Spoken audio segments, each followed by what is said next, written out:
It's hard to remember the last 6 days sometimes, but over the last 6 months, I guess it's mostly been focusing on writing.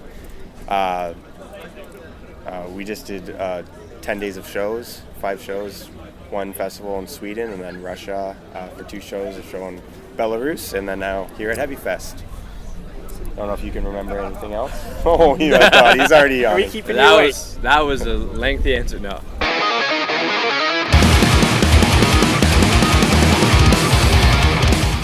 Right now we're just focusing on writing new songs, and it's been a while since we've had the foresight to be like, all right, this is the album, and have it kind of all laid out. So we just kind of feel the best way to go about doing it is just start writing, and when we have enough material, we'll figure out what to do with it then.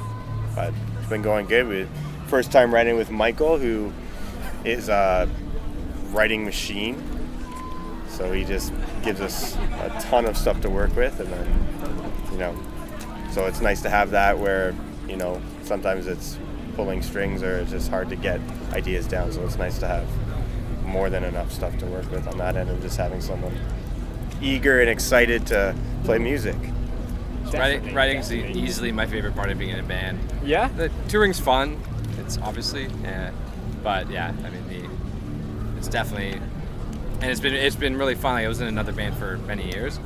I find it really interesting just to build a relationship with these guys in terms of writing, and see how it all intertwines and works. And it's, especially a guy like Tim, where he's always wanting to not just sit here and toot our own horns or anything, but he always wants to like practice and jam and try stuff out, and has many different ways of writing. Really good pianist on top of that too, right? So there's a lot of stuff.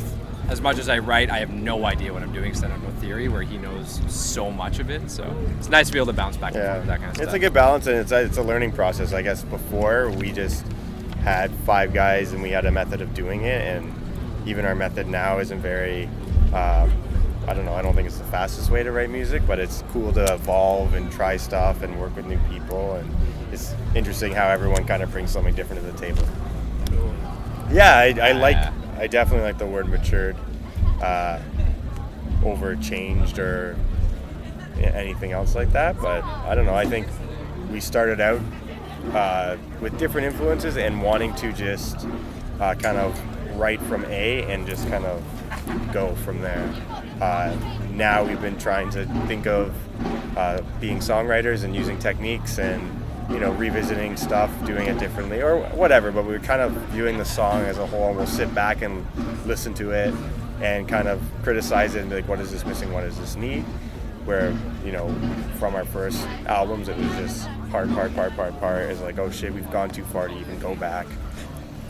So I think from songwriters, we're trying to keep that in mind and try to use some different things and just be like, oh, this will fit to this, and if it doesn't, we'll fucking make it fit. Yeah, even on Volition, it's like the songs are, even though it's a lot of parts, it's still a lot more cohesive than I'd say some of the older material. Personal highlights of being in the band? Well, definitely going to St. Petersburg and falling off the stage. Where's that in my mouth? Well, yeah, that's more of a highlight for mine. That was a low light for me. Did you guys end up seeing that at all? There's a video floating around of him falling off like a 6-foot stage, like 4 days ago. Yeah. It's good. It's good. I did a flip and landed on my back.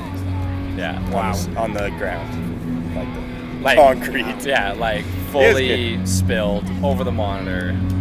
But not to kick you while you're down here, but no, that highlight reel, adding something to the YouTube world. Oh, it hit the internet yesterday. Like Alternative Press and a whole bunch of other people shared it, and I can't believe how popular that's gotten so quickly. It's a rough tumble, and yeah, no, I didn't get too badly hurt. So. No.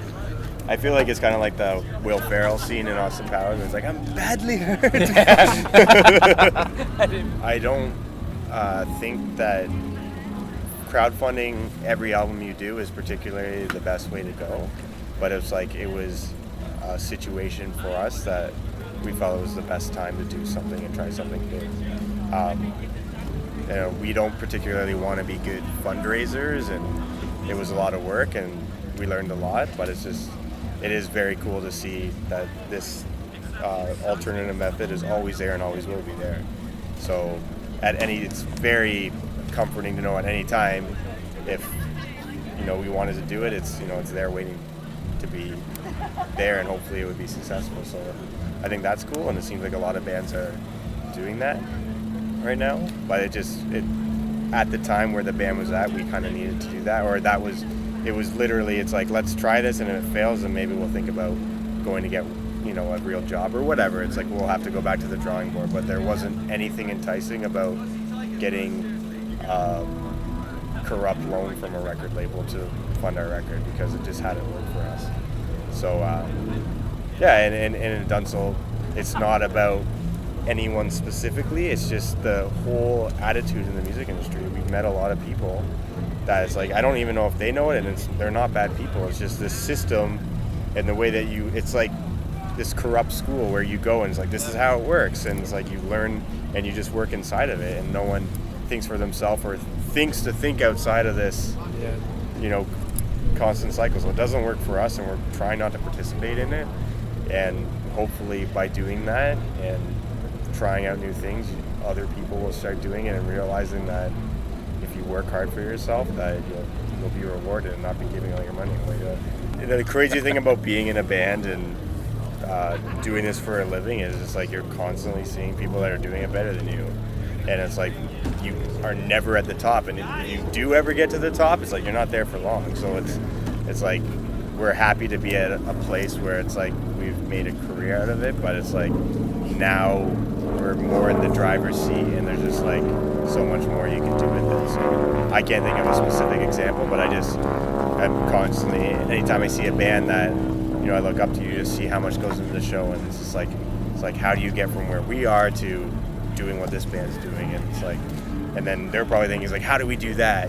So it's just this endless cycle of pushing the boundaries and trying to continue to maintain creativity as far as with your music and your performance and everything, your business, all that. So there's so much you can do with it, and I feel like we're at a good place, but it's kind of like we've worked a lot of time, 10, 15 years of our lives to get here, and now it's a matter of taking where we are and trying to continue to grow it. I think the idea of experimentation is also, like, this day and age, just because the music industry is so what it is now, it's just like you can kind of pull from all these different directions. So the idea of trying, whether it be like a live show or releasing music or anything, right?